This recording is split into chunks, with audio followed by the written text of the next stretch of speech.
नमस्कार दोस्तों, हाल चाल भोजपुरी में आप सभी का एक बार फिर से स्वागत है। दोस्तों, अभी के डेट में काजल राघवानी और खेसारी लाल यादव जी का जोड़ी टूट चुका है, आप सभी को पता है।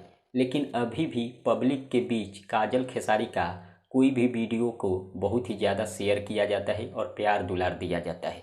आपको बता दें, आज से 3 साल पहले एक गाना आया था पागल बनैबे का, जो कि दबंग सरकार फिल्म का गाना था। और उस गाने में काजल राघवानी के साथ में खेसारी लाल यादव जी नज़र आए थे और उस गाने को भी खेसारी लाल यादव जी गाए थे, जो कि अभी के डेट में 316 मिलियन व्यू उस गाने पर मिल चुका है और 1 मिलियन लाइक मिल चुका है, जो कि आप लोग देख सकते हैं।